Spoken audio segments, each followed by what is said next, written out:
السلام علیکم پیارے دوستو، حضرت عمر رضی اللہ تعالیٰ عنہ اور ایک مسلمان اور یہودی کے درمیان فیصلہ۔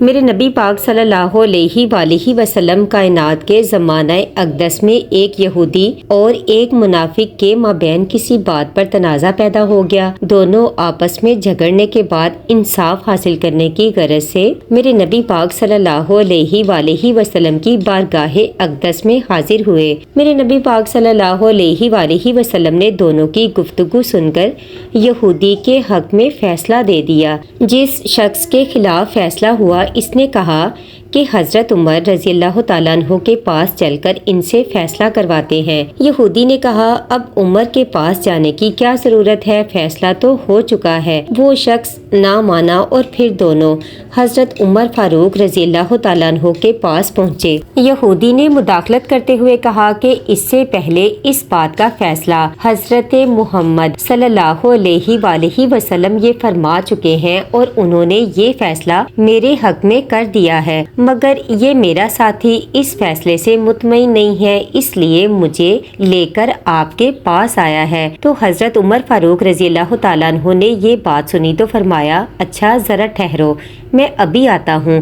یہ فرما کر آپ رضی اللہ تعالیٰ عنہ گھر کے اندر تشریف لے گئے اور تلوار ہاتھ میں پکڑے باہر آئے اور اس منافق کی گردن یہ کہتے ہوئے اڑا دی کہ جو نبی پاک صلی اللہ علیہ وآلہ وسلم کا فیصلہ نہ مانے، اس کا فیصلہ یہ ہے۔ میرے نبی پاک صلی اللہ علیہ وآلہ وسلم سرور کائنات کو اس واقعہ کی اطلاع ہوئی تو آپ صلی اللہ علیہ وآلہ وسلم نے فرمایا مجھے تو عمر سے ایسی امید نہیں کہ کسی مومن کے قتل پر ہاتھ اٹھانے کی جرت کر سکے۔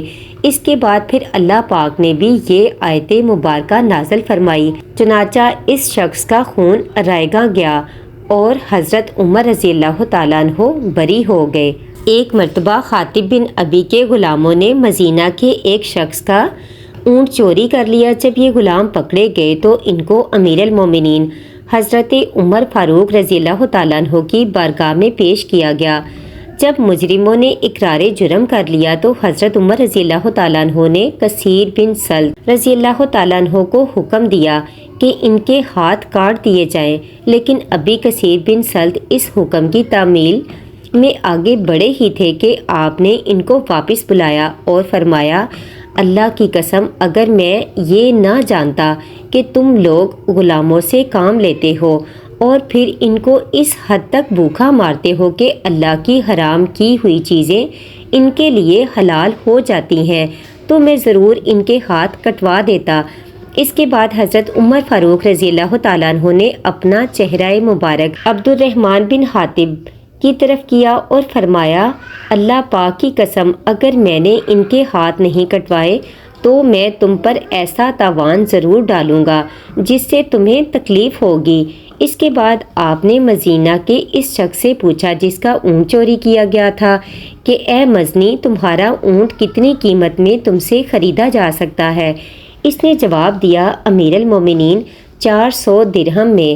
حضرت عمر رضی اللہ تعالیٰ عنہ نے عبد الرحمن بن حاتب سے فرمایا کہ جاؤ اور اس شخص کو 800 درہم ادا کر دو۔